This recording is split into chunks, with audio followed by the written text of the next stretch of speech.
and access international markets, diversify Afghanistan's economy, create more jobs, promote international trade in transit, attract domestic and foreign investments, and develop a dynamic and innovative private sector.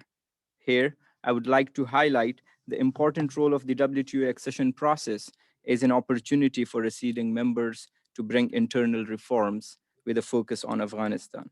During our accession process and subsequently after the accession, we have been able to introduce a record number of legal, regulatory, and institutional reforms to make Afghanistan a viable market for private investments and boosting trade. This is evident from Afghanistan's unprecedented improvement in the World Bank's 2019 Doing Business report. We are glad to witness that His Excellency President Ghani's vision of transforming Afghanistan into a trade and transit hub at the heart of Asia is taking momentum. In fact, it is this progress and huge list of achievements that has changed the nature and dynamic of our current challenges, especially the efforts to disrupt our market and uh, bring the custom operations at a halt. But we will overcome these challenges just like we did other challenges.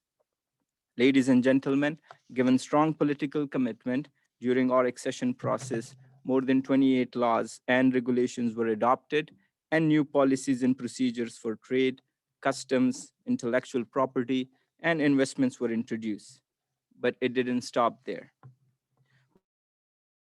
With the establishment of the High Economic Council, chaired by His Excellency President, an interministerial trade facilitation committee, chaired by Honorable Minister of Industry and Commerce in Kabul, the Afghan government has continued the reforms in post-accession era to fulfill its commitments to the WTO. Furthermore, Afghanistan has managed to become an observer member of the Government Procurement Agreement, GPA. Based on our WTO commitments, we are now members of the key intellectual property convention, such as the Paris and Singapore Conventions and Madrid Protocol. We are also part of the Trade Facilitation Agreement 2017 with the technical support provided by the ITC. And in order to fully benefit from the opportunities created by our membership, we were able to develop a national trade policy and an export promotion strategy. Excellencies, ladies and gentlemen, following the decision of the Afghan government in June 2017, Afghanistan established its dedicated and permanent mission to the WTO in Geneva to optimally utilize its membership benefits. In addition to the active participation in the work of the WTO and in coordination with the development partners, our mission has been instrumental in facilitating training programs, providing technical advice, and educating for Afghanistan's interest as a least developed country suffering from conflict in the multilateral trading system. I want to take this opportunity and thank our Ambassador Zaveri and the Afghan delegates in Geneva for their efforts. All these would have not been, of course, impossible without the help and support of development partners and donors. I convey Afghan government's gratitude and we hope to continue our partnership in the future. 5 years after the accession, we understand that reaping the benefits of WTO membership requires a lot of efforts and dedication on all sides, and especially the public and private sectors. At the governmental level, as I have reported earlier, some key initiatives and steps have been taken to remedy the shortcomings. But still, there are more efforts required, especially to address the supply side constraints so that we diversify our economy and increase the share of our exports. This include meeting the standards and technical requirements and the capacity to implement the WTO technical agreements, such as the sanitary and phytosanitary, SPS, or technical barriers to trade, TBT, and the trade facilitation agreement. Meanwhile, there is a dire need for Afghan businesses to improve their knowledge and capacity for active participation in international trade and investment. Perpetual partnerships and cooperation between the Afghan public and private sectors, supported by the WTO, and our bilateral and international partners will result in a better utilization of our membership in this august organization. Ladies and gentlemen, in my concluding remarks, I would like to share that it has been only 5 years since we are part of this organization. Thus, it might be too soon to measure and judge the impact of WTO membership on the Afghan economy. Nevertheless, the process of accession itself has significantly contributed in shaping the landscape of Afghanistan's economy, from building its image at the international stage as a pro-open and free trade country to transforming its macroeconomic policies, building the modern legal and institutional framework, and engaging in the WTO work and activities in Geneva. All of these positive developments will surely pave way for Afghanistan to reap the ultimate benefits of its membership, and which will result in expanding our economy, creating jobs, increasing exports, and FDI flow. To reach these objectives, we will once again be counting on the support of our development partners, donors, and the WTO members who are present here today.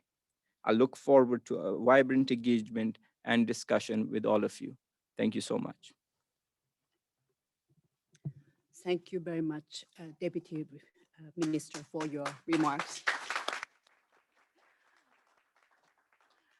especially highlighting the achievement of the last 5 years and also highlighting what's ahead of Afghanistan. As you said, 5 years are too short, and we look forward to the further engagement. Now I have the pleasure of inviting Director General Ngozi Okonjo-Iweala for her remarks. I do understand that the DG will have to leave the room after the statement, but next to the Director General, Deputy Director General, John is there, and he will be stepping in for the Director General. So Director General, you have the floor.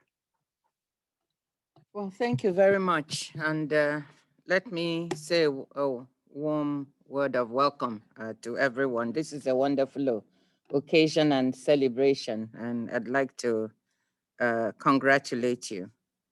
And also, before I even start, send my good wishes to President Ashraf Ghani, who is my former colleague from the World Bank. Your Excellency, Minister Suleiman bin Shah, Deputy Minister of Industry and Commerce of Afghanistan, Ambassador Syed Ziwarib, the PAM rep of Afghanistan to the WTO, Ms. Pamela Cook-Hamilton, who is my sister, Executive Director of ITC, Ambassador Zhang, the Deputy Director General of the WTO in charge of accessions, Dr. Patrick Lowe, former WTO Chief Economist. Dear participants, it's my utmost pleasure to be with you today for this special occasion to celebrate Afghanistan's 5th anniversary of WTO membership. Let me start by congratulating the government of Afghanistan and its people for their 5 years of WTO membership. 5 years is a good reflection point in the WTO context, not only in evaluating and appreciating the achievements Afghanistan has made, but also in setting the course for the next 5 years and more. Special thanks to the ITC for commissioning and to Patrick for undertaking the study to examine developments in Afghanistan during the last 5 years, including economic performance and their participation in WTO activities. Afghanistan has been facing and is facing a challenging time, but it's not due to their lack of effort to try to integrate into the international community. And I want to again congratulate you and the government for that. The country's 5-year membership journey has been a positive story, a story of hope for the country, LDCs, countries in accession, and the WTO. It's a story that confirms that the values of the multilateral trading system, openness, non-discrimination, transparency, good governance, and the rule of law can deliver for fragile and conflict-affected countries and their people. It's a story of the opportunities for these people to realize their economic potential and improve their livelihoods. Without claiming the causality, it's heartening to see improvements in Afghanistan's economic performance from a modest rate of 1.5% per annum GDP growth in 2015, the year when the accession negotiations were concluded, to 3.9% in 2019 before the pandemic hit. again, I have to emphasize that we shouldn't claim all credit and causality, but nevertheless, Afghanistan's efforts to integrate into the global economic system, including through trade, is one of the factors we think is determinant in this. It's also encouraging to witness a faster growth of the share of agriculture, contributing to the source of value added in the economy, partly due to the significant uptick in agricultural exports, as total overall exports significantly increased during the same period. We could only imagine how people's lives may have changed under these numbers. We hope that when things settle down in Afghanistan, this will be just the beginning. For Afghanistan, WTO membership has been a key aspect of its domestic reform agenda in the creation of a market economy after decades of conflicts which destroyed institutions. As an LDC, Afghanistan has undertaken a large number of high-quality accession commitments, covering a range of regulations on WTO rules, which could support its efforts on state building and institution building, along with market access commitments in goods and services, which reflect the country's readiness to embrace openness.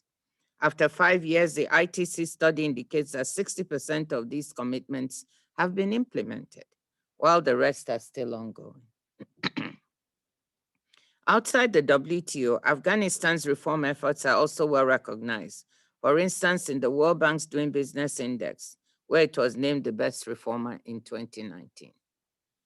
In the WTO, Afghanistan's contributions during the last 5 years cannot be underestimated. Establishing a first LDC permanent mission dedicated to the WTO, their active participation in the day-to-day work in WTO bodies and committees, including serving as chairman of the Trade Facilitation Committee and the Committee on Trade and Development, has set an example of how to maximize membership, not only for LDCs, but for other resource-constrained developing countries.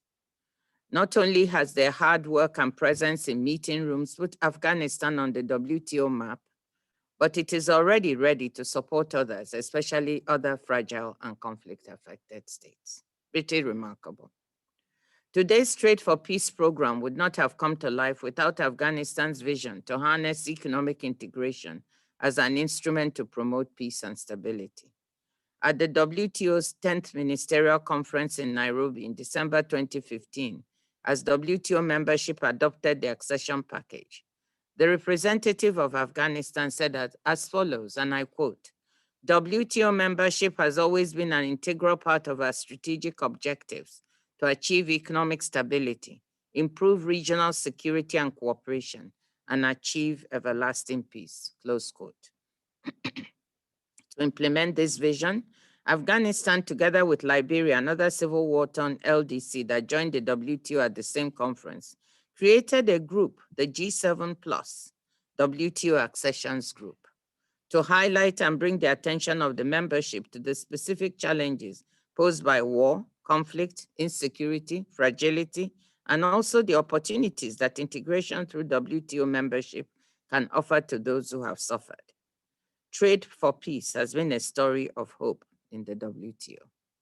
Today, we are here to not only celebrate the achievements made by Afghanistan during the last 5 years, but also to pledge our commitment and support to the government and its people as they face challenges on different fronts. What we have learned from Afghanistan during accession and post-accession is hard work, determination, creativity, and I must add, never giving up, even in the face of so many difficulties. The WTO Secretariat will be honored to accompany the next chapters of Afghanistan's WTO journey. Let me wish you all the luck, congratulate you again on behalf of the WTO, and say we are proud of what you've done. Thank you.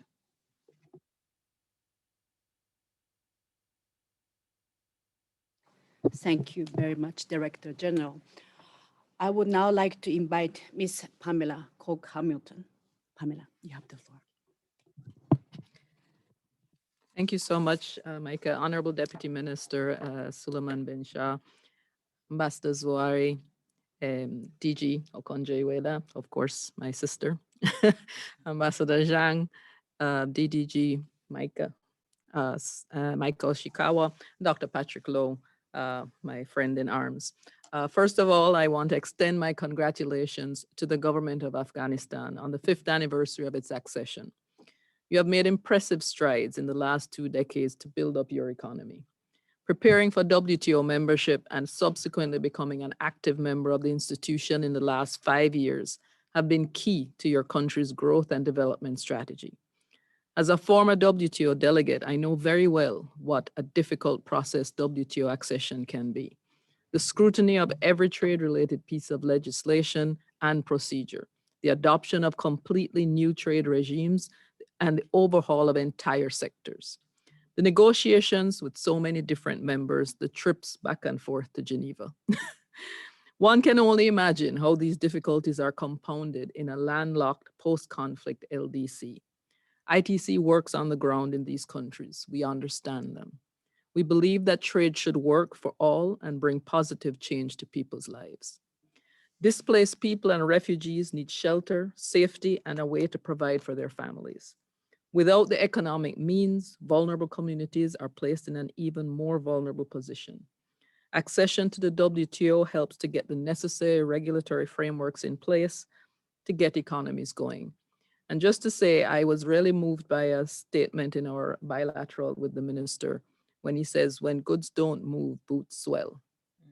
And that really, that has sunk very deep. This makes Afghanistan's achievement all the more extraordinary. And only a few years into WTO membership, it's taking on not just the chair of the Trade Facilitation Committee, but also the working party on the accession of South Sudan. We've captured your amazing journey in our latest report, which we're happy to share with you today. The ITC, alongside its partners, was with Afghanistan every step of the way. We worked with you to improve integration in the regional and global economy, and we provided capacity building to help you prepare your regulatory frameworks for a successful accession to the WTO. We know that the hard work doesn't end when you become a member. It's just begun. That's why we've developed a whole suite of projects to support Afghanistan's implementation of its WTO commitments and trade its way to prosperity. With a fresh outlook on trade, you signaled to us that you wanted a national export strategy and a trade policy to match. We worked with you to deliver those documents, more fitting for Afghanistan's future with a focus on value addition. We were pleased to launch a 4-year project to boost export competitiveness of small businesses in Afghanistan to seize new commercial opportunities. We've also worked with you to take steps to make the most of the WTO Trade Facilitation Agreement with a national roadmap. This agreement is packed with potential as it makes it easier to trade, removing barriers, simplifying complex procedures, and saving time. With the National Trade Facilitation Roadmap in hand, it helps to integrate local businesses in the global economy and places you in a better position to compete. Through the Ethical Lifestyle Initiative, we specially cater to returning migrants and displaced people in Afghanistan. This initiative connects skilled artisans in the lifestyle sectors with high-quality brands and mindful consumers around the world. It puts the creativity and beauty of Afghan design on display. We made sure that fair wages, decent working conditions, training, and professional development were priorities. Ultimately, we wanted this initiative to make a difference to those who needed it most. I am proud to say that we have managed to create over 6,500 jobs in Afghanistan, more than 40% of them for women, and facilitated over $4.5 million in sales. And I hope that this will continue to support your Afghan Women brand program so that we can continue to build this. This is only the beginning. Looking to the future, we're excited to build on these initiatives. We have more technical assistance projects in the pipeline, which help Afghan entrepreneurs to add value to their existing products and identify new product lines. And of course, with a view to connect to regional and global value chains. We will look at SPS and TBT requirements, productive alliances among Afghan stakeholders, and platforms to build strong trade and investment partnerships internationally. In closing, ITC remains committed to Afghanistan's future growth, development, and peace. I'd like to salute the work of the WTO Secretariat, in particular Micah and her team, for their hard work in supporting Afghanistan. But ultimately, this was the fruit of patient effort, hard work by successive Afghan governments. I salute you and congratulate you once again.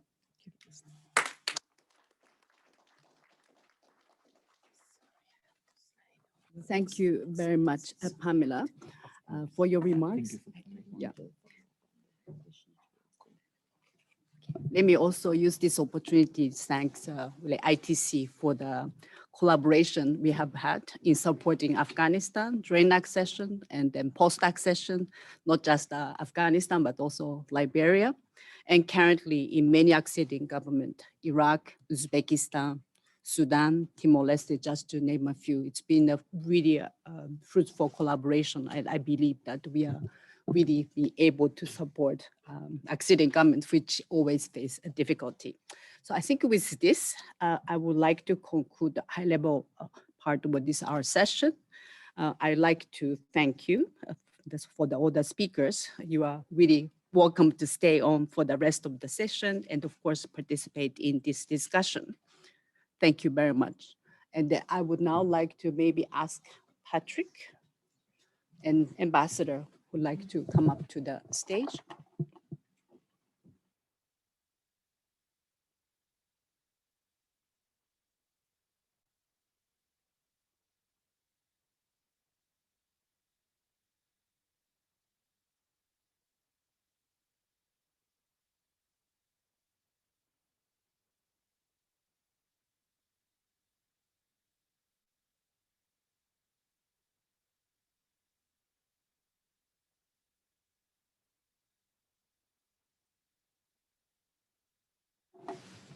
Okay, welcome to the stage.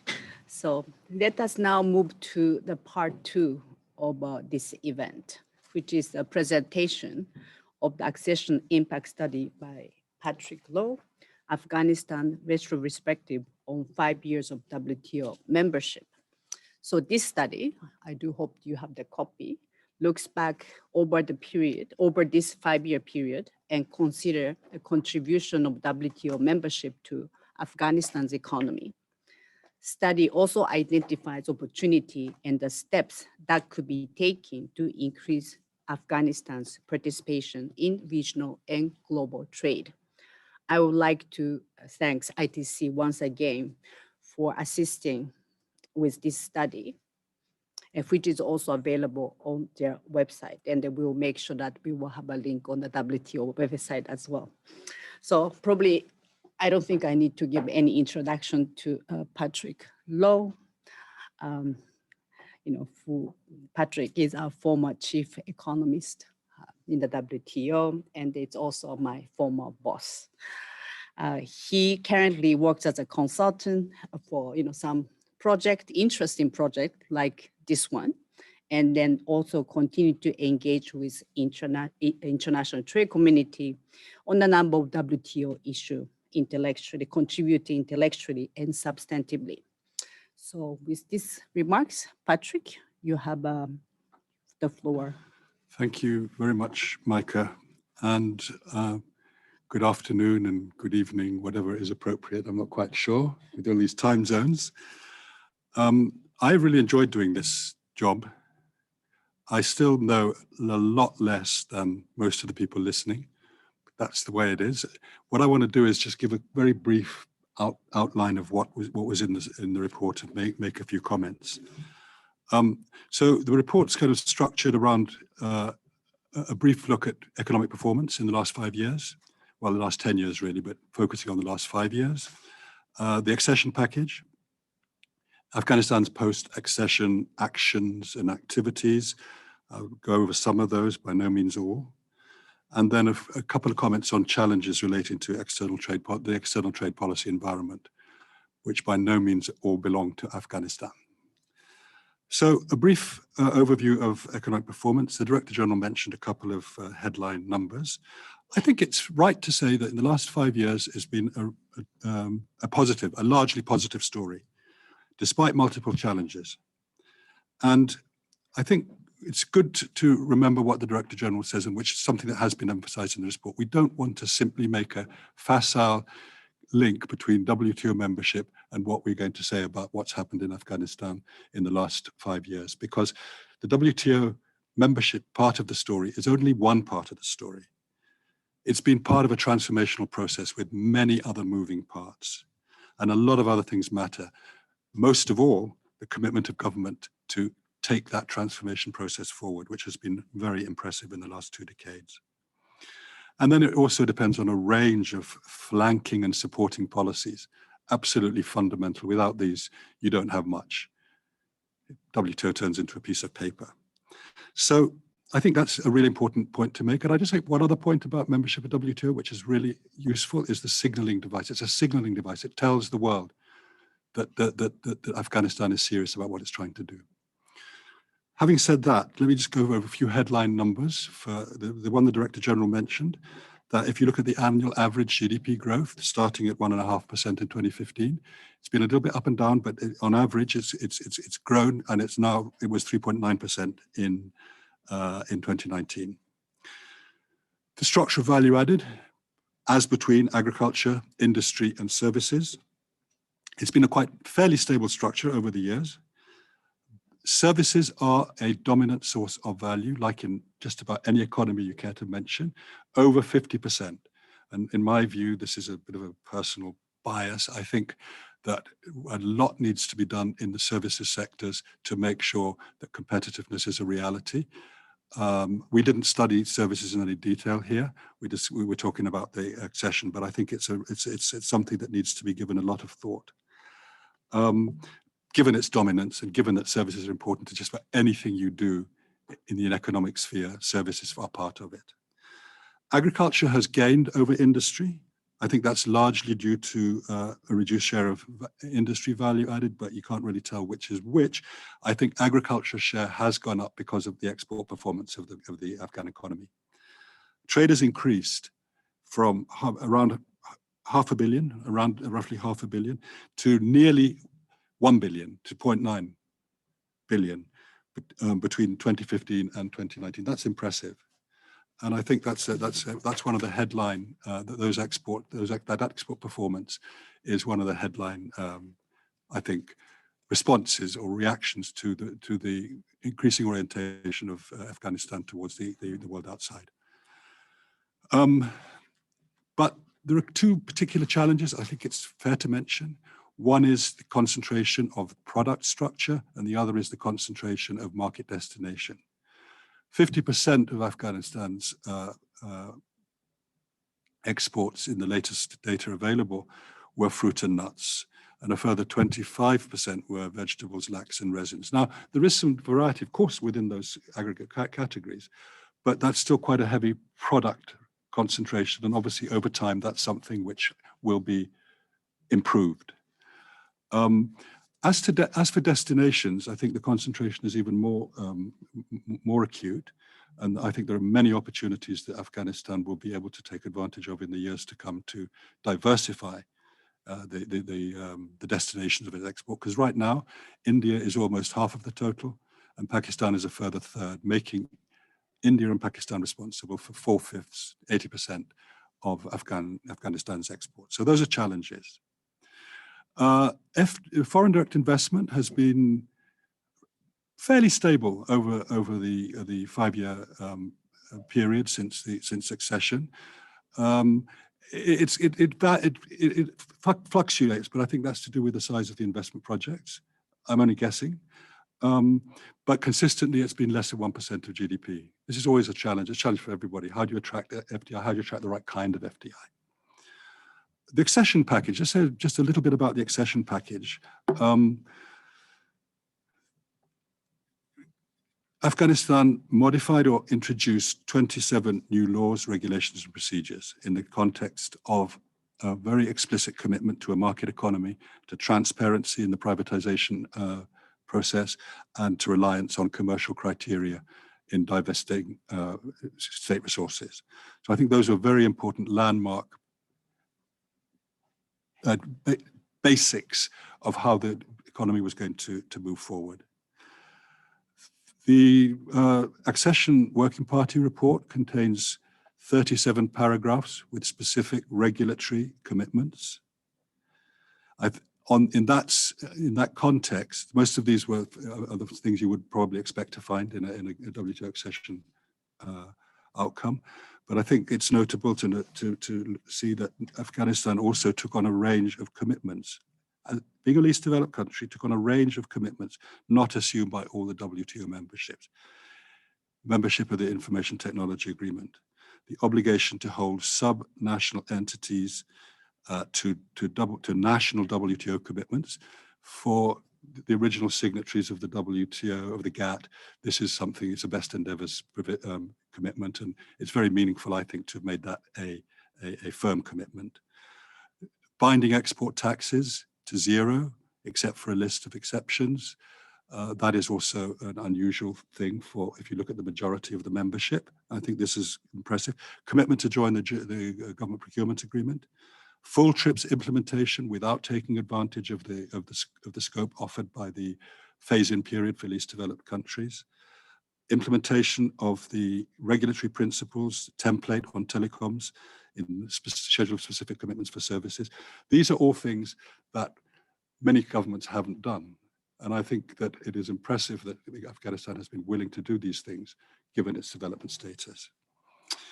Now, just quickly on market access in goods, the average bound rate that Afghanistan committed to in non-agricultural products was 10.3%, which is 4 percentage points above the average applied rates. Then the 33.6% on average for agriculture, which is sort of an average of 23.6 percentage points below bound rates. You know, there's always been a discussion of why are these gaps between applied and bound rates. And I think for a country like Afghanistan, personally, I think it makes a certain amount of sense because it obviates the need to use contingency protection measures that would otherwise possibly be an important element of trade policy, anti-dumping, countervailing duty, safeguard measures. This can be done in a supple way when necessary at the product line level. So I think that is an argument for a country like Afghanistan that bears some validity. That's my opinion. I'm sure there are people who would disagree. And I also think that it has the useful facility of allowing Afghanistan to have more flexibility in future rounds of multilateral trade negotiations. So in services, just to mention quickly services, commitments were made by Afghanistan in all 11 core sectors. Most of the restraints, which is what you find in many accession, well, actually many WTO schedules of specific commitments and services. Most restraints on market access and or national treatment under Mode 3 in relation to subsidies and under movement of natural persons under Mode 4. These are very common, and ownership rights for foreign natural persons. You'll find these in almost any schedule. I think it's quite an impressive schedule overall in terms of the commitments. Now, just something quickly on post-accession actions and activities. The government identified 10 areas of priority attention in terms of dealing with adjusting to the WTO. Managing the post-accession process is obviously one of them. Making sure that there is the right kind of coordination among government entities with the private sector, with civil society, in following up and exercising Afghanistan's rights and dealing with its commitments. Empowerment of the private sector and the government to better use resources and opportunities that arise as a consequence of accession. Following up on legal and administrative reforms. Attracting domestic and foreign investment, export promotion, that's a very important one, I think. Human resources capacity building, effective use of the WTO, both in terms of domestic reform and in terms of relationships with trading partners. Active participation in the work of the WTO, and here Afghanistan's performance has been absolutely exemplary. I would say unprecedented, especially for a least developed country. and strengthening working relationships with WTO member states, and particularly the least developed, and that it speaks in part to the role of Afghanistan in the G7 plus exercise that the Director General was talking about. And then 6 agreements have also been identified. And if you think about those 6 agreements, you can see exactly why they've been chosen for particular attention. Technical barriers to trade, sanitary, phytosanitary measures, the TRIPS agreement, the GATS, trade facilitation, and government procurement, and transparency obligations. I just want to finish with some, I think I've spoken for quite long enough. I just want to finish very briefly with a couple of comments on the external trade policy environment, because part of the story has to be, how do you take advantage of WTO membership to leverage opportunities in foreign markets? Of course, this is only part of the story, but it's an important part of the story in my estimation. And you know, Afghanistan is geographically well placed. This is its history. It's geographically well placed at the crossroads between South and Central Asia. But it also has to bear the burden of the challenges of being a landlocked country. It's going to have transit issues. It has transit issues. They're going to always be a challenge, I believe. Of its 6 neighbors, 3 of them are WTO members, Pakistan, Tajikistan, and China, and that gives some opportunity for solving these problems through the WTO. Uzbekistan and Iran are in accession processes, and maybe Turkmenistan at some point. But the WTO is not going to solve all this, and I think that's something that's well understood, and I think has received a certain amount of emphasis. These things go beyond what is possible in the WTO. They require regional relationships to be built, both in terms of transit trade, in terms of potential preferential trade agreements. But this is WTO plus in a way, but not inconsistent with the objectives of the WTO, and partly can be leveraged on the WTO. Afghanistan faces the usual problems that all trading countries face, of high tariffs, non-tariff barriers, other trade costs, and other problems which are also part of Afghanistan's own challenges relating to infrastructure, quality and costs of services such as transport, things like this, which are shared difficulties. That again speaks a little bit to the near neighbor kind of policies that need to be developed.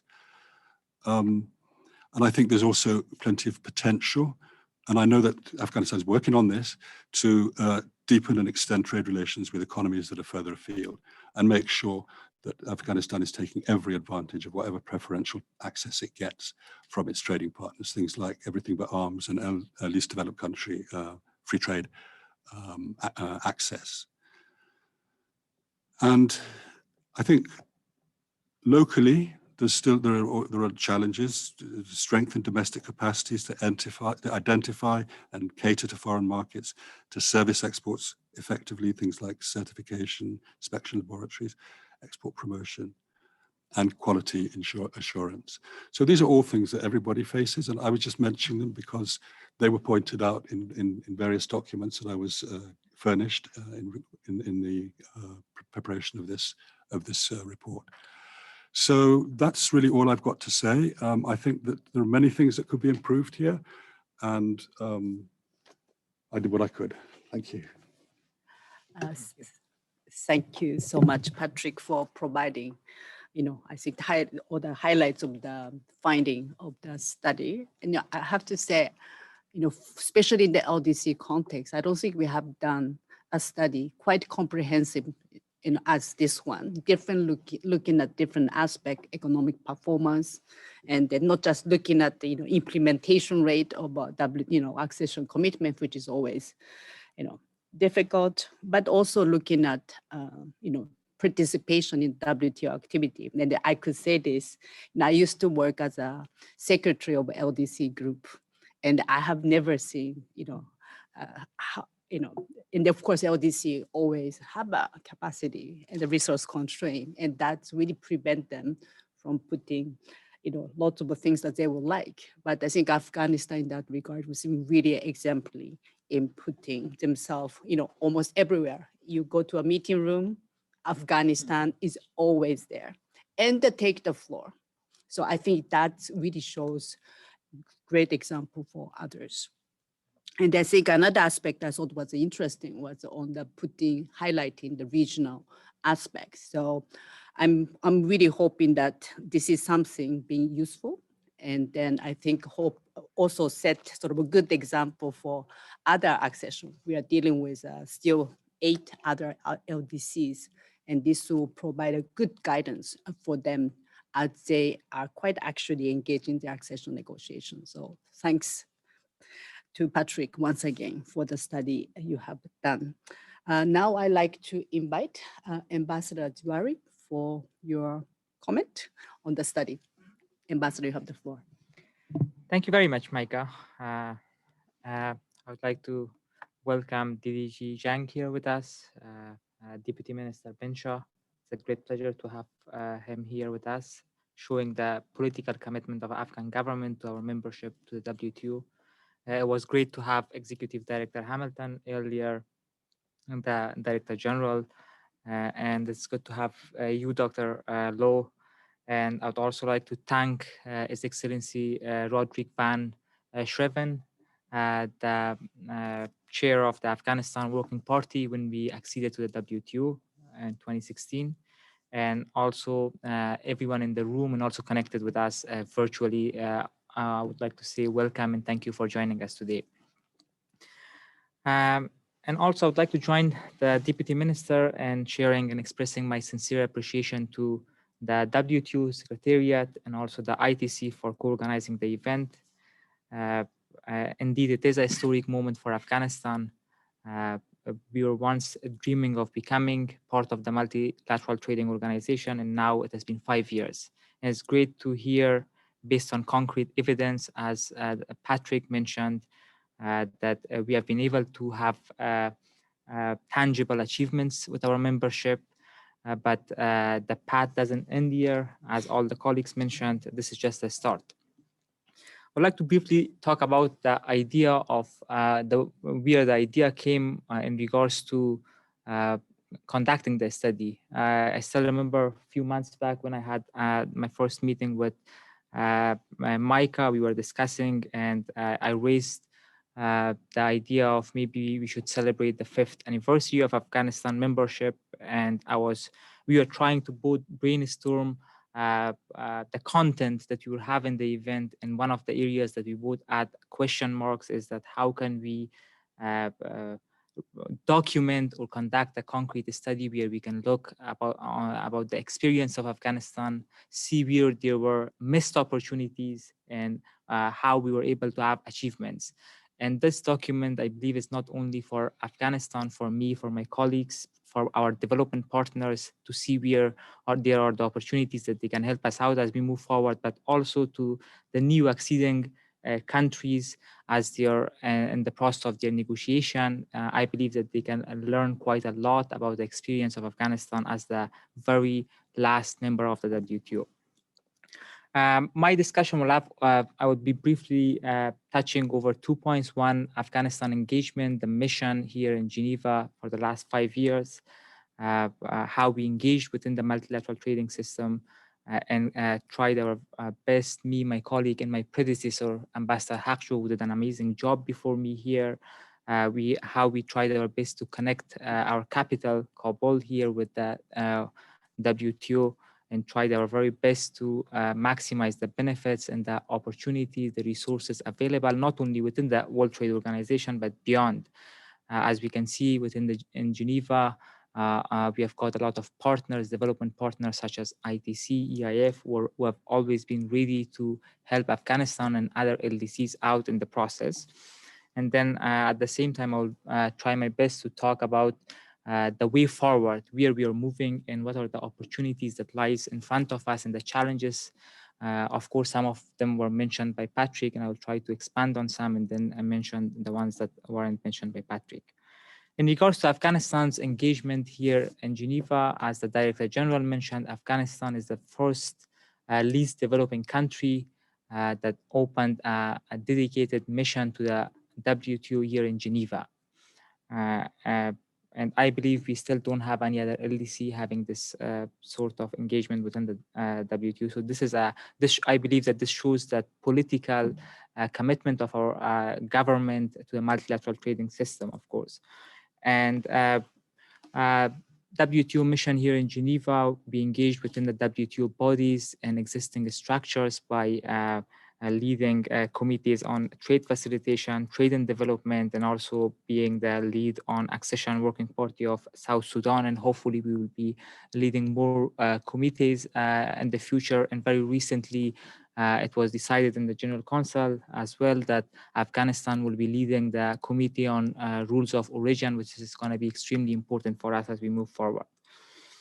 In the meantime, Afghanistan is I would say, one of the only LDCs that we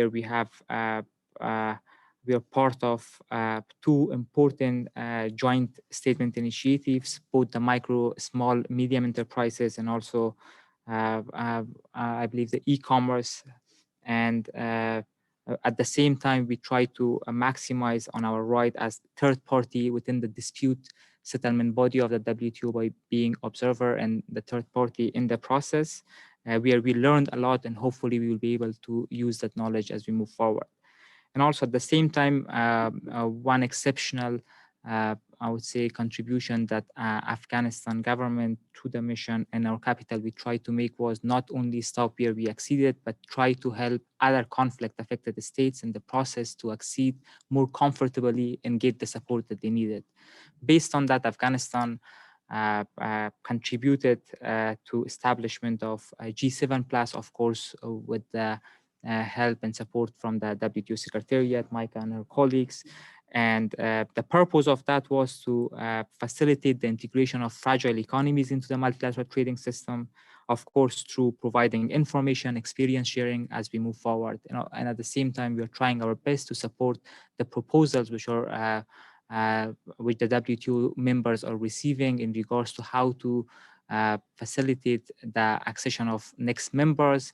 We are looking forward not being as the last member state to the WTO anymore, and hopefully we'll have more member states joining the WTO. Meanwhile, in regards to the way forward, I believe some points were mentioned by Dr. Patrick. Since we have our development partners connected with us, and I believe that they will have their interventions in the next phase of this event. I believe it's important for us to mention where are the opportunities lying based on the study that has been conducted and based on the needs that the Deputy Minister rightly mentioned in Kabul, and we have felt as we are working within the multilateral trading system.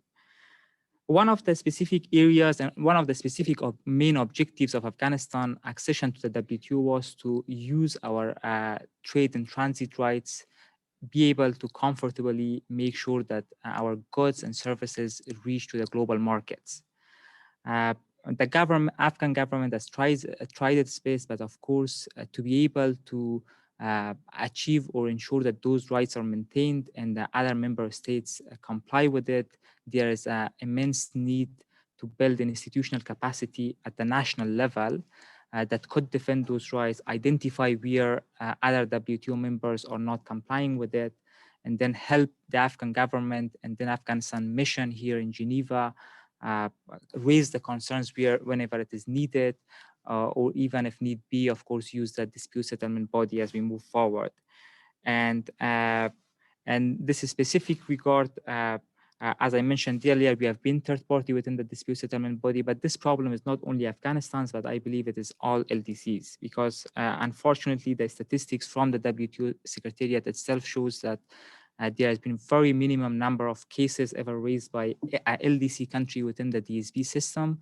And we have only had one LDC, which I believe is Bangladesh, which was responded to a DSB case.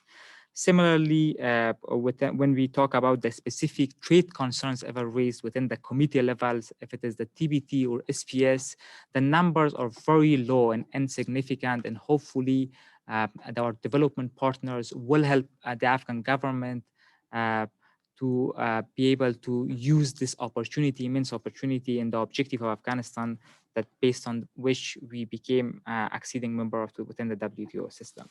And secondly, I would like to go back to the basics, which my colleagues, especially Deputy Minister, mentioned that Afghanistan is trying to build a competitive manufacturing environment, and of course make the business environment convenient for the private sector, where we can get our production capacity to the right level, where we can do more trade and maximize our opportunity within the multilateral trading system. And that's an opportunity that our development partners can consider how they can help us out, especially our youth entrepreneurs in this conflict time, the women who are trying their best to sustain the micro, small, and medium enterprises within Afghanistan context, connecting them with the regional and international markets, and providing the facilities that they need in the process. And thirdly, I would like to mention the fact that, especially in regards to those member states, large economies such as the US, the EU, China, and other countries with large markets to absorb the products of an LDC in a conflict-affected country like Afghanistan, that this is a very good opportunity to help us in the process of peace and prosperity through opening your markets for us. And by opening the markets, not only allowing, of course, which is like based on our membership, that is, of course, one of the rights of Afghanistan and other LDCs, but also helping us meet the criteria for those products and goods reaching those markets. Because when we look at the data of the Secretariat in regards to the preferential trade agreements, in regards to the special and differential trade opportunities that exist, unfortunately, LDCs, including Afghanistan, the utilization rate have been very low. And there is a reason for that, that meeting the requirement in terms of regulation and also the standards of the goods is very tough. So to go more into a tangible direction and helping countries like Afghanistan, I believe this is a part where the country is not only opening the markets, but also helping them achieve that standard that's required to export to the maximum level. And then last but not least, I would like to mention another opportunity which exists for Afghanistan, both for our mission and capital, and the development partners can help us out, is that Afghanistan is a member now, and some of our major trading partners are acceding member countries, and some of them are in the process. This is a very good time for Afghanistan to use this opportunity to build a stronger trade relationship with the acceding member states, and of course, use that leverage of membership to negotiate both on a bilateral and multilateral level to secure our rights, and of course, increase or enhance the trade relationship that we have with them. And finally, once again, I would like to thank you, Micah, and your dedicated team here. They have always been very supportive of Afghanistan, and I'm glad to say that the Accession Division Directorate didn't stop supporting Afghanistan when we acceded, and we are still doing it. So hopefully, as we move forward, we will have your support and assistance in the process.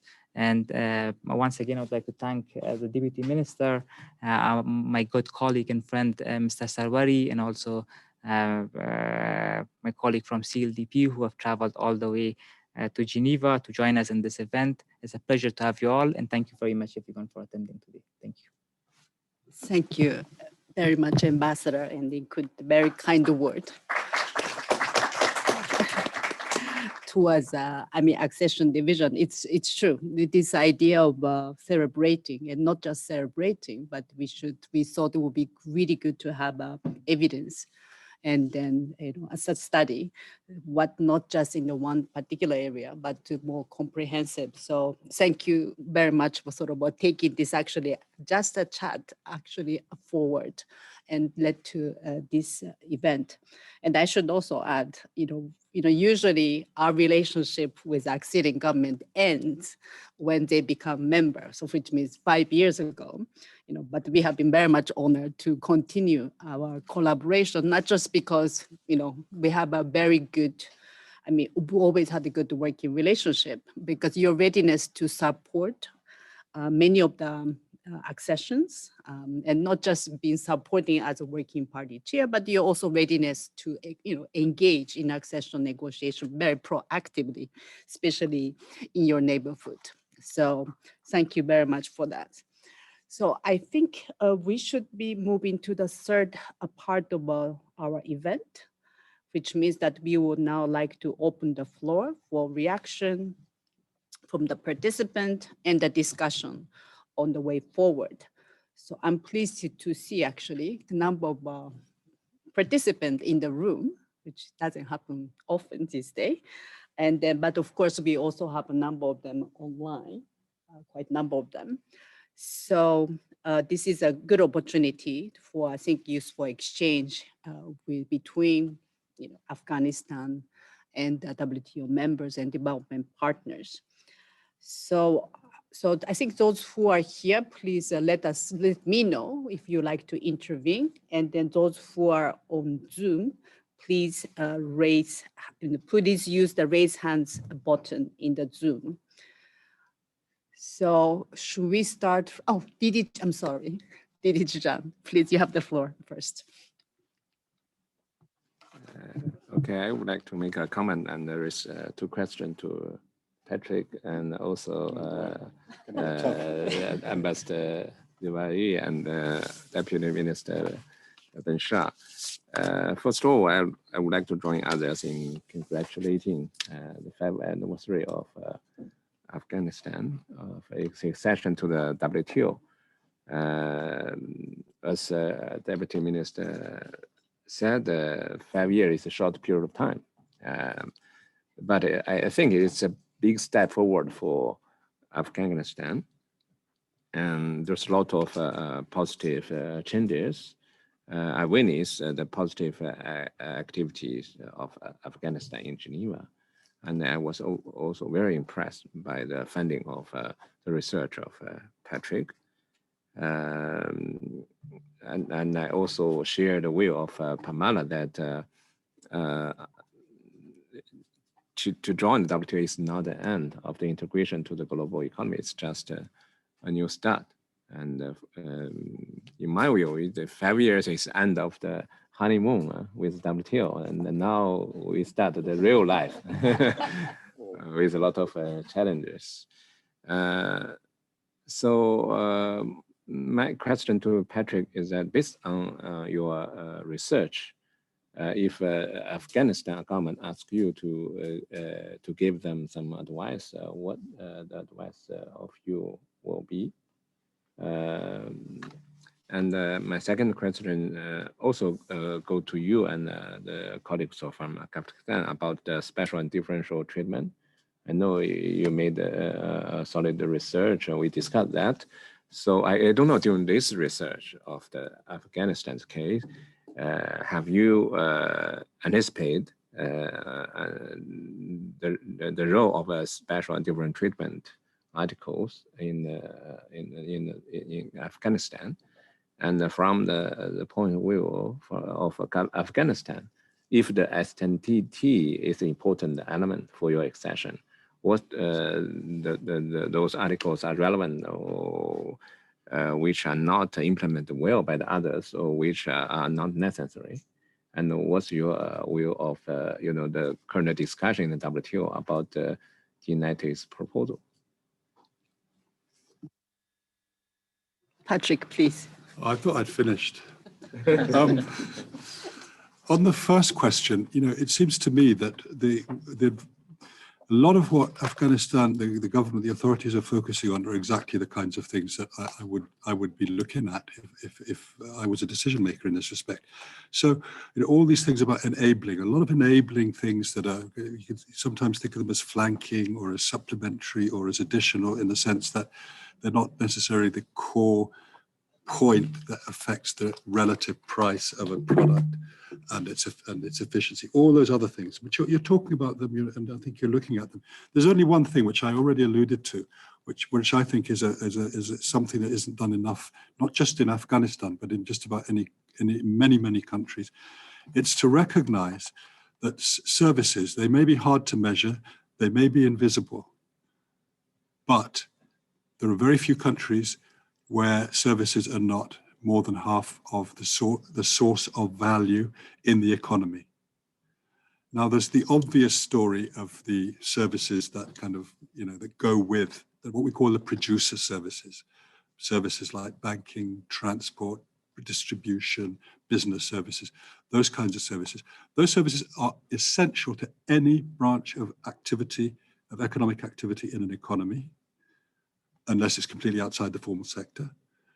And that doesn't matter whether we're talking about domestic or whether we're talking about exports. If these services are not well provided, properly supplied, efficiently supplied, then they will bring down everything. And I don't think quite enough attention necessarily goes to that. And the other point that I would like to mention in relation to this, and this is a real challenge because there are huge measurement problems, is that when you actually take a product, take an export of fruit, you say, well, this is the fruit that I'm exporting, that's a good. But underneath that, behind that, the bulk of that piece of fruit will be services. So what kind of services? Not just the producer service, all sorts of other services that go into production. And I think that it behoves governments to have a really check to what extent their services sectors are getting a fair deal in terms of the regulatory system under which they operate, the opportunities that they are given. I'm not saying that Afghanistan stands out in any way in respect of this, but I think that over the years, I've become more and more convinced that this is a missing piece. And by the way, and I'm probably speaking out of turn now, but I know that the ITC is taking up some interest in this issue with respect to small and medium-sized enterprises. And for Afghanistan, that has to be fundamental. How do the SMEs or the MISMEs fare? Because an awful lot of these problems, for MISMEs, this is an opportunity. Services are an opportunity as well as a potential burden. And I think working through those interesting. On special and differential treatment, being a least developed country, most of the work that I've done on special and differential treatment has basically set that category of countries aside because it hasn't been a problem. I am not aware of any, but this could be because I'm just ignorant, but I'm not aware of any particular push on the part of special and differential, on the part of least developed countries for what's called SDT that is missing. I could be wrong. Certainly as far as market access S&D is concerned, it seems to me that it's there, pretty much there for the taking. If I was a least developed country, I might be a little upset about some others having it too, because that would affect my competitiveness. But in terms of what I'm being given, I don't see a problem. On the regulatory side, are there things? For me, the regulatory story is about getting the necessary development of human capital, the necessary technical support to get these things right. I'm not aware of any particular obstacles in the way the rules are structured and in the way they can be used that on the regulatory side that would be a problem for a country like Afghanistan or pretty much any least developed countries. But my story is also that I think this is true also for a lot of developing countries. I think this whole issue has been overplayed, over-politicized, and overgeneralized. That's my view of this. But it's not something I'd put top of the list for Afghanistan. I think that would be my response. Thank you. Would you like to? Thank you. After what Dr. Patrick said, I think there is not a lot of room to speak much about this issue, but DDG Zhang, this is a very important point. There is a link between underutilization of the preferences. Sometimes the standards are too high. The regulatory environment differ, but sometimes LDCs don't have the capacity or knowledge what those requirements are actually. And then to fulfill those requirements, require capacity, high focus, and very delicate measures sometimes, specifically if we look at the exports that Afghanistan has. Our basket is primarily agricultural products and goods. So it's not only fulfilling those requirements, but also, highly important, the issue of transportation requirements. And that overall, poses a lot of challenges. But yes, we do feel and realize that we haven't been able to take advantage of the schemes either. And this is the next challenge that we are addressing, working with ITC and others to make sure that we do understand, first of all, and have a knowledge, and then build the capacity to make sure that whatever we send to the other markets are accepted and we take advantage of those preferences. Thank you very much for this exchange. Could I probably now invite from those audience from the attending the meeting, could I first invite the G7 Plus, Mr. Helder da Costa, Secretary General of the G7 Plus Secretariat. Helder, you have the floor. I think we have to.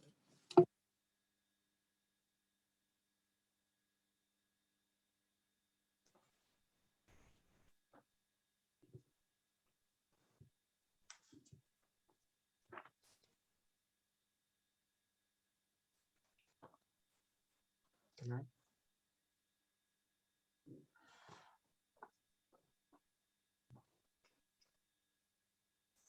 Thank you, Ms. Micah. All right, can I start? Yeah. Yes, please, we can hear you. Thank you. Thank you, Ms. Micah Oshikawa, for the opportunity. Excellency, Deputy DG of WTO,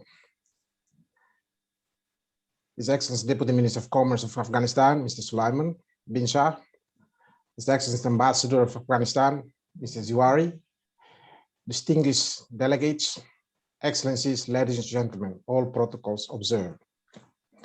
First of all, on behalf of the G7 Plus Secretariat, I'd like to extend our best wishes to the government and people of Afghanistan as it commemorates the 5th anniversary of WTO membership.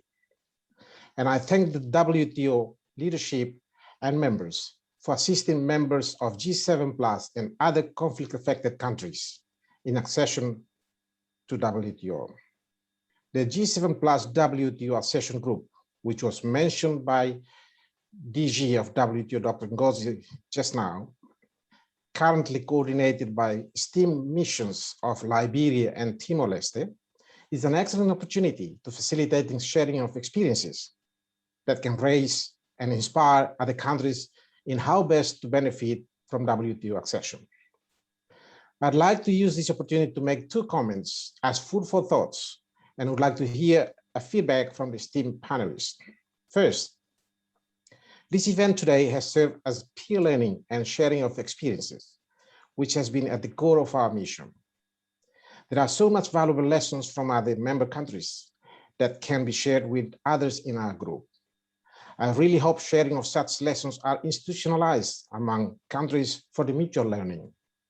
In addition, conducting workshops at national and international level to have an in-depth discussion on the impact will be useful. Similarly, relative lessons on how WTO accession has made an impact can also be discussed. As this year marks the 5th anniversary for Liberia and Afghanistan, these 2 countries can cross-share their lessons and impact the WTO accession has had on their economies. Second, Afghanistan is undergoing a critical transition at the moment. Its accession to WTO is considered as one of the most important gains the country has made within the last 2 decades. It is our sincere hope that the international community and regional actors help Afghanistan safeguard these achievements. While peace is imperative for the country, economic cooperation through increased trade and commerce is an important factor in stability. The pandemic of COVID-19 has had negative impacts in most of our member countries, including Afghanistan, where these impacts are dire due to the ongoing conflict and its landlocked terrain. Increased trade and investments are the best means to mitigate the diverse impact of COVID-19. In particular, it is very crucial in critical in situations such as that in Afghanistan. However, flow of trade depends on regional cooperation as much as peace is an enabler for it. This is true for the landlocked countries like Afghanistan, as eloquently described by Deputy Minister. Therefore, we really believe that WTO should step up its efforts to facilitate regional cooperation among developing and conflict-affected countries, which has been mentioned by several previous speakers. Countries in the region should set aside their foreign policy differences and enhance trade facilitation for the greater good of the social and economic well-being of their citizens. Ladies and gentlemen, I'd like to conclude by reassuring our support in facilitating peer learning and concerted advocacy and efforts to improve trade and investment in conflict-affected countries. I thank you for your attention. Thank you very much, Helder, for your intervention. I really very much appreciate your support to the G7 plus WTO accession group.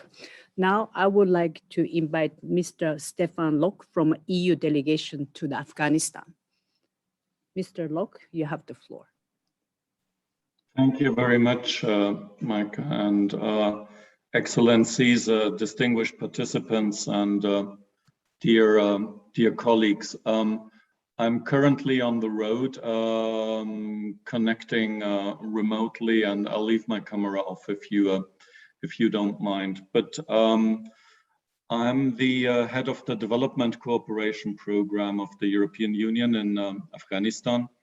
And together with my two colleagues who are joining me in this call, Hubert Blom and Arif Hayrat, we're following at country level what difference the WTO membership makes. And from that perspective, we're very happy to join the Jubilee crowd today. And we would like to share a few observations with you. So the European Union joins others in commending Afghanistan on its commitment to and overall performance in the WTO system so far. Afghanistan has shown genuine commitment to the multilateral trading system during those 5 years, and it has been a particularly active member also within the group of least developed countries and the G7 plus association of countries, and we just heard about that. The European Union and its member states have supported Afghanistan during the course of the accession, both as part of the Geneva-based negotiations, as well as for the necessary domestic policy reforms. And I would like to talk a bit more about that. EU support to the ITC implemented Advancing Afghan Trade was instrumental, or at least we hope, in preparing post-accession strategies, such as the setting up of coordination bodies for trade exports and trade facilitation, and for the development of the national export strategy and the Afghanistan national trade policy. I would like to share with you a couple of observations my colleagues and I have put together with regard to the impact study. We would like to acknowledge that in regional comparison, Afghanistan has a very open economy. The trade regime is quite liberal with relatively low bound and applied tariffs. The same goes for the investment climate. Few sectors are restricted for foreign investors. But let me share, I think I have 5 observations. The first one. The impact study rightly states that Afghanistan's trade relations cannot all be managed through a WTO lens. For many WTO members more generally, a mixture of multilateral and preferential trade arrangements is in place. This is typically also the case for Afghanistan, which borders 3 non-WTO member countries, and Dr. Loh already commented on that. While the WTO system might not be so helpful maybe in dealing with countries outside the WTO system, the experience obtained during the accession process and the domestic policy reforms undertaken underline that it's been very helpful for Afghanistan in coordinating and improving its trade relations outside the WTO. I come to our second point, and that is the importance of maintaining and improving the overall business environment. Despite having a relatively open economy, both for trade and investment, maybe not all is well at the moment. We've heard earlier from the Director General that Afghanistan has been the best performer in 2019. But Afghanistan has also fallen back, unfortunately, in the World Bank's Ease of Doing Business ranking. So there is reason to acknowledge the performance capacities the country has, and the fact that it can impress us and perform well and move forward.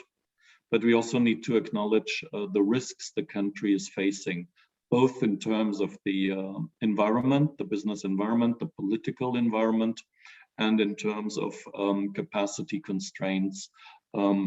Both His Excellency, the Deputy Minister, and Ambassador talked about. So Afghanistan will need to remain ambitious in pursuing an enabling environment for trade and investment. And we development partners, including the EU, are here to support you in that. I would like to agree with the need to invest in infrastructures to improve trade relations, but particularly under given circumstances, and we had an opportunity to discuss this yesterday in Kabul between government and development partners, there's a need to prioritize in light of the high costs involved and the limited fiscal space. So we ask for a bit of caution here. Let me come to our third point. And we would like to highlight, we would like to acknowledge that the Afghan economy still needs to diversify more. Its export basket, both in terms of products and export destinations. This is important as the concentrated export base exposes Afghanistan to the risk of shocks. The EU and other development partners have in the past been supportive in different value chain activities, for example, in agriculture, in manufacturing and services, and this can be taken further. Let me come to our fourth point. We would like to acknowledge the importance of nurturing and improving the competitiveness of producer services, such as financial services, telecommunications, transport, distribution, and business services. Afghanistan has much to win from improving access to finance, improved logistics, and ITC facilities. The EU, together with other development partners, has supported Afghanistan on this through the different means we have, but particularly through the Afghanistan Reconstruction Trust Fund managed by the World Bank.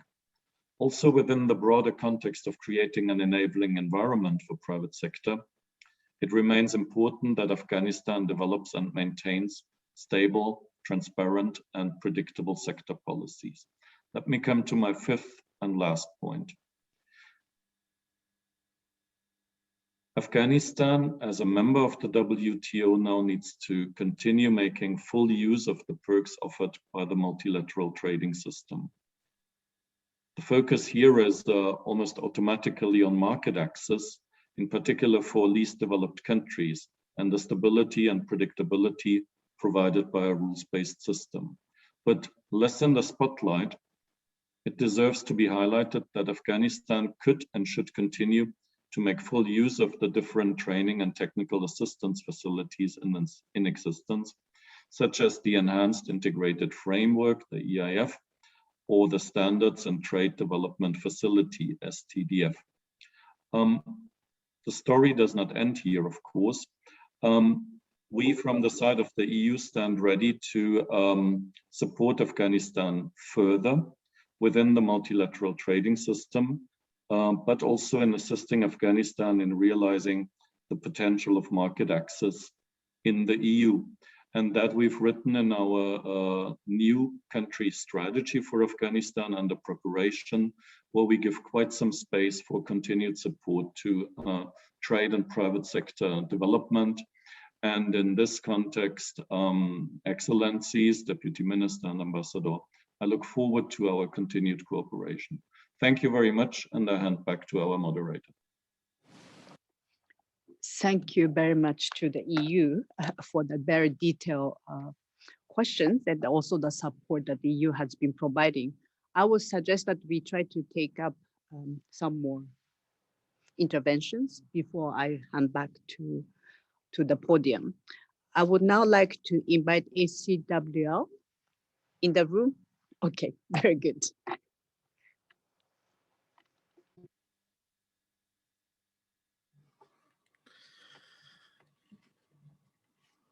Thank you.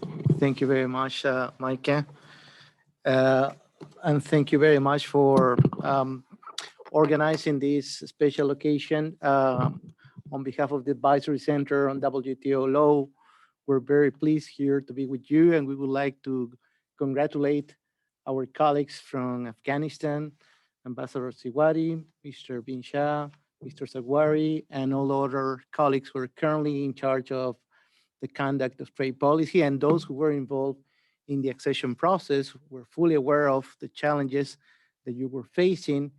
And for us, it's certainly a special occasion to celebrate. The Advisory Center is strongly committed to support the work of LDCs and other developing countries, which are trying to integrate more and more into the legal framework of the WTO.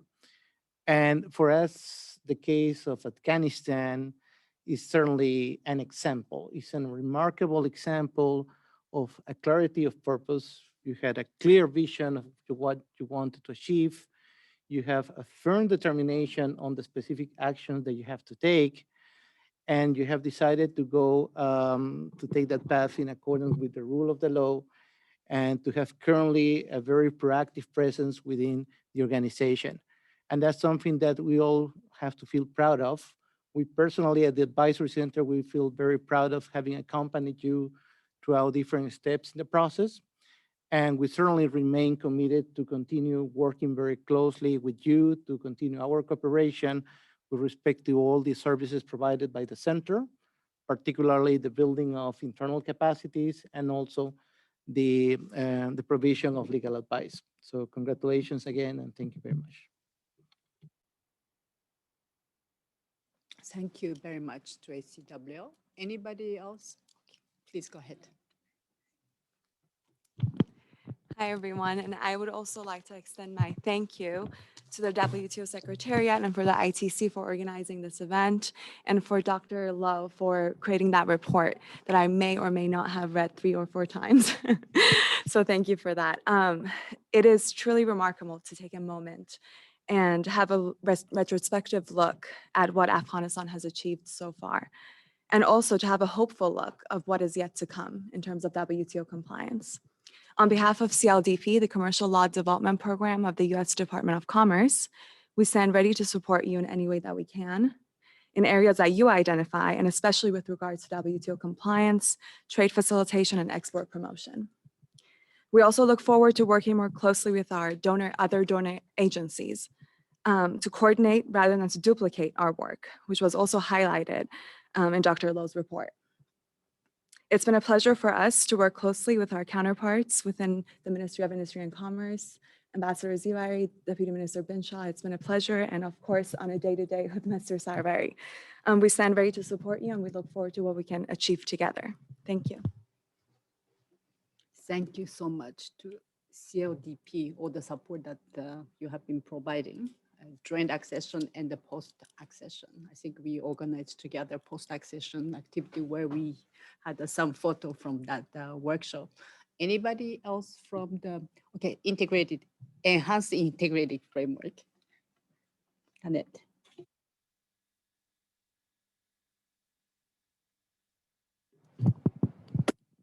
Thank you very much for giving us this opportunity to speak. Your Excellency, Deputy Minister, Excellency Ambassador and Permanent Representative of Afghanistan to the WTO, Deputy Director General, Dr. Zhang, members and distinguished guests to this high-level session. On behalf of the Enhanced Integrated Framework Secretariat, I'm pleased to participate in this high-level session and would like to congratulate Afghanistan on this occasion for the commemoration of the 5th anniversary of WTO membership. My intervention today is to share with you our ongoing capacity building interventions in Afghanistan in line with the EAF's mission, which is to ensure that least developed countries are empowered to use trade and investment to integrate into global trade for sustainable development and poverty reduction. The EIF support to Afghanistan began with the DTIS completed in 2012, which led to implementation of a subsequent action matrix. Since after the accession process, this DTIS is currently being updated and expected to be completed by December this year with support from the World Bank. This process is timely as it will contribute to identifying trade priorities to be included in the National Peace and Development Framework. 2, concrete actions addressing post-accession challenges will be included in the DTIS update as post-WTO accession activities and DTIS update are complementary. As we have heard, the post-WTO accession process requires strong institutional frameworks and infrastructure at the national level in order to implement the commitments required. And as such, the EIF is supporting Afghanistan capacity building, as well as conducting capacity building for the public and private sector stakeholders. In 2020, we commissioned a program of support implemented by the team at the Ministry of Commerce in collaboration with ITC. Overall, the expectation is that EIF support will consolidate and improve the trade and investment environment. I'll speak very briefly about 5 key areas that are being covered. The first one is supporting post-accession implementation with an exchange program between Afghanistan, Cambodia, and Lao PDR with international legal counseling services to the Ministry of Commerce. Second, the EIF is supporting analytical work on value chains, mapping out standards and requirements from key regional and international markets, and will support accreditation of local labs to facilitate exports. Third is foreign direct investment and promotion of investments, working closely with the World Association of Investment Promotion Agencies. The fourth area is gender inclusiveness and ensuring that women and small scale businesses are involved and included. And in this regard, the EIF is working with the United Nations Economic and Social Commission for Asia and Pacific to build e-commerce capacity for women-led small and medium-sized enterprises in South Asia, including Afghanistan. There are a number of agencies that are involved in this package of support, which is great and very encouraging. We are very happy and pleased to continue to support Afghanistan in all its future interventions related to building its capacity, and we look forward to continuing the journey together. Thank you very much for your kind attention. Thank you very much, Annette. Can I now invite Summer from Institute for Training and Technical Cooperation of WTO? Summer. Thank you very much, Micah.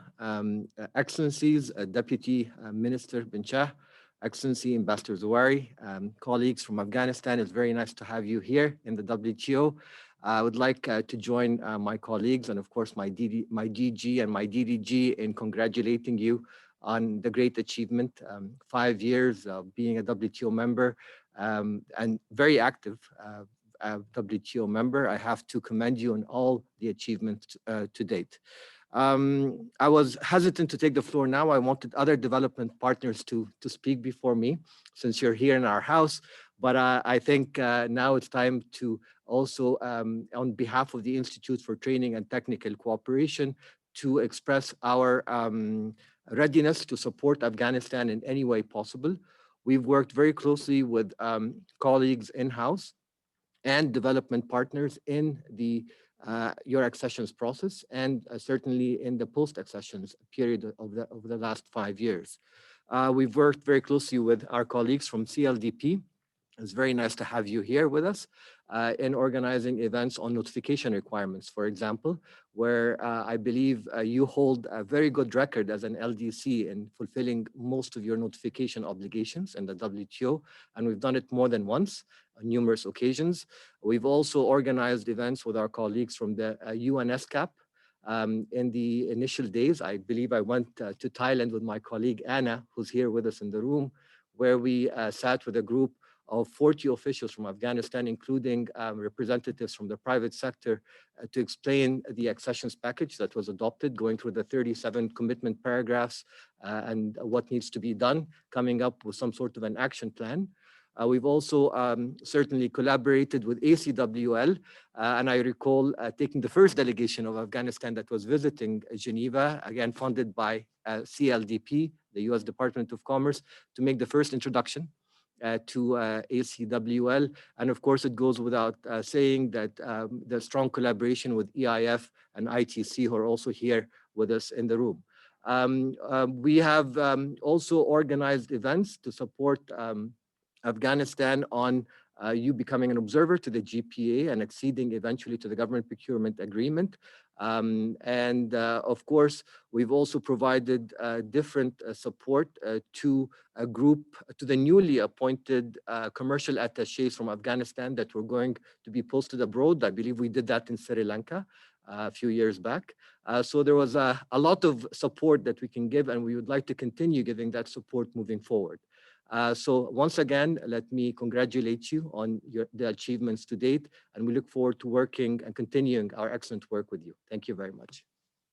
Thank you very much, Summer. So I think we have given the floor to those who have requested. So I would like to give the floor back to Afghanistan. Well, thank you so much, Micah and everybody. But thank you, Summer. I would like to start with you because today is the day that you have to, voice up. Afghanistan needs it. I'm gonna try to make a summary of my answers to all the questions and comments. Quite interesting, to be honest with you. But first of all, please allow me to thank our development partners, CLDP, Department of Commerce, USAID, ITC, ACWL. Thank you so much for being here today. We will have probably a session with you individually as well. From G7 Plus, the EU Development Cooperation Program in Afghanistan specifically, and all others. I hope I didn't miss any names. Oh, quite a good list, yes. I would say. The UNCTAD and EIF and others. I would like to respond to all of this in 4 or 5 points. We do not see the current situation today just in the perspective of 5 years. We see it in 2 decades, 20 years. And the young people of Afghanistan specifically see this situation is a result of what we have achieved in the last 20 years. And it's been an amazing journey for all of us in Afghanistan who live in Afghanistan on everyday basis. So yeah, it's true. We might have performed quite well in some areas, but there's still a lot of work to do in some other areas. Our perspective on what we have achieved so far in Afghanistan, just like Dr. Patrick Lowe said, maybe WTO is one part of the story, but there are so many other moving parts that we have to consider. More than 1 million girls go to school now in Afghanistan. There are more than 5,000 manufacturing units working now in Afghanistan. There are 55,000 plus women businesses registered in Afghanistan. Back in 2002, you couldn't imagine that number. In fact, there were no institutions, legal, regulatory, or whatsoever, that could have enabled this. So it's been a tremendous journey that we have made. Media, we are probably the champions of freedom of expression. If you look at our media, we talk about things that probably nobody talks in the region, at least. Sports, we have tremendous achievements in sports and sports industry. Afghanistan National Defense and Security Forces, one of the best in the regions, and so on and so forth. I can talk, the entire day what we have achieved in the last 20 years. So yes, true that we have been performing well and not so good in some areas, but we should look that into a more broader perspective. Why we have performed well or why we haven't. I would agree with Ambassador Lok that we need to look at the at our regional cooperation and regional trade, not only from the WTO lens, but I think now is a very critical time. A few weeks ago, our port in Spinbullak, which is very south, fell off. And that was a time when we also very expected our partners to, raise voices for regional cooperation and regional trade, because now is the time that true partners of Afghanistan will raise voice. And if they're concerned about the future of Afghanistan, and if they really want Afghanistan to, prosper, our kids to have a good future, they will raise their voice. So I think we kind of expect that from our real partners to make sure that they raise their voices timely. But yeah, I agree. Business environment requires a lot. We were called the best reformer in 2019. In fact, I remember in 2014 when the U.S. forces finally decided to withdraw. Um, our position on at least starting a business was 17 in the world, 17, and we made that achievement in probably 5 years or so. The government of Afghanistan is really determined, especially this government right now, led by His Excellency President Ghani, to make sure that we have an environment of regional connectivity rather than discussing just security issues. His vision of regional connectivity is turning into a momentum right now, and that's why we can see that there are multiple layers of challenges faced by Afghanistan. All regional experts call this vision, highly needed. In fact, only one of his lectures that I remember, a very notable expert and a high-level official called it that it could be used as a guideline for regional development, and that shows the leadership of the government's commitment, and action to make sure that Afghanistan and the region prospers. Um, I would also like to touch upon a few, just two more points. Yes, yesterday there was a joint coordination meeting in Kabul where the government of Afghanistan met with their development partners, sort of, making an assessment and going towards the future. This was a key milestone. There's so much that we can talk about in terms of the achievements, but there's also a lot that we have to focus on in the future. The diversification part is understandable, but we also have to understand that Afghanistan in the last 20 years were focusing so much on food security. For us, of course, quality always matters, but in the last 20 years, we had to make sure that we put food on the table.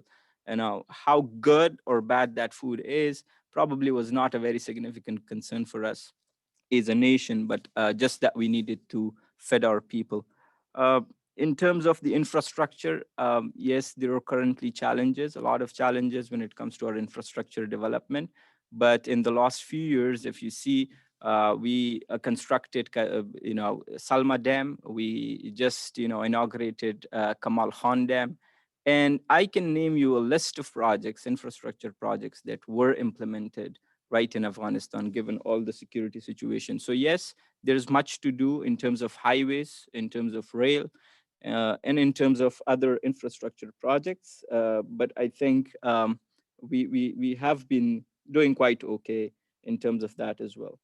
On the destinations that we have to diversify, um, we are trying to do that. Currently, India and Pakistan are our biggest partners when it comes to our export destinations. But yes, we understand that we have to diversify. We believe there is a huge potential in the Middle East because that's very close to us.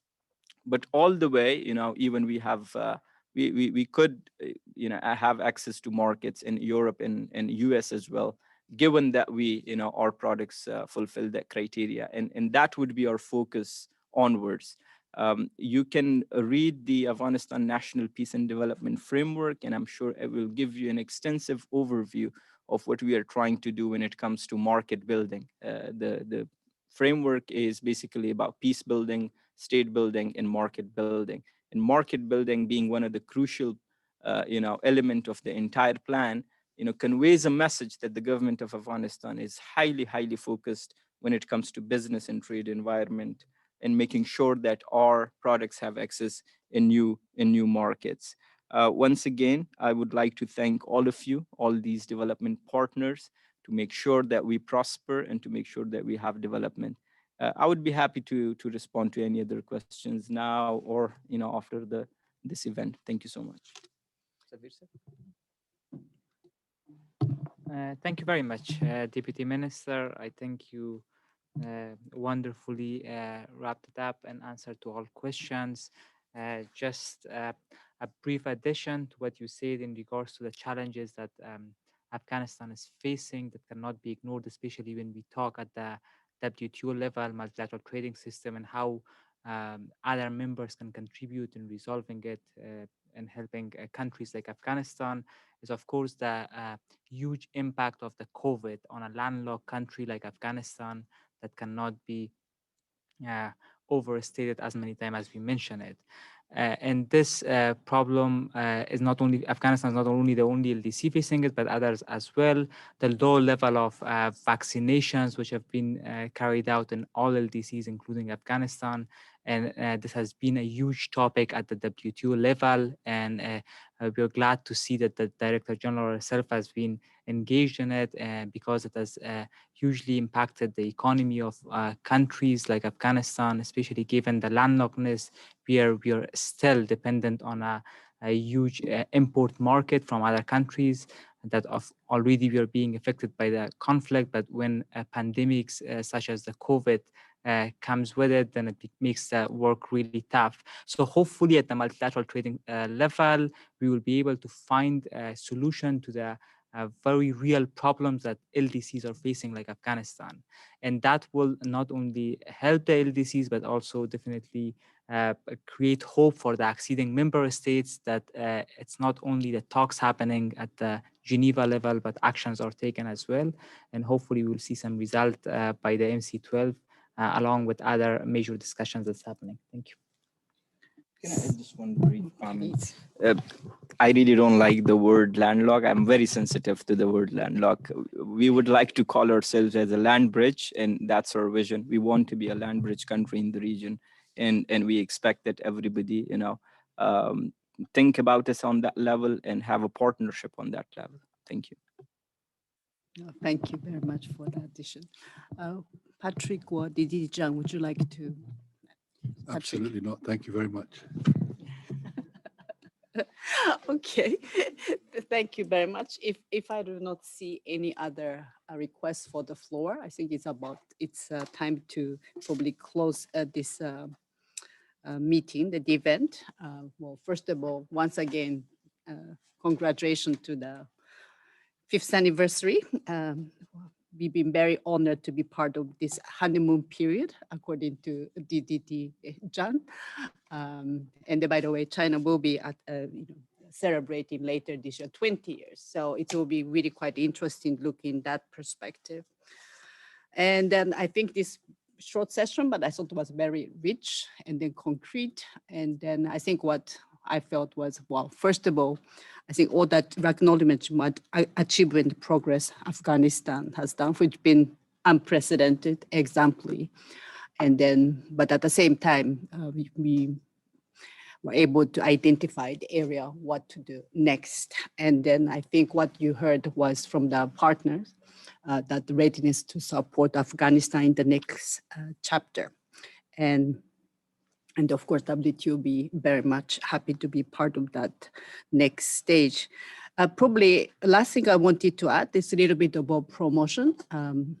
Maybe you know that we have a started Trade for Peace podcast. I have to say episode 2, which was the voice from Afghan young entrepreneurs.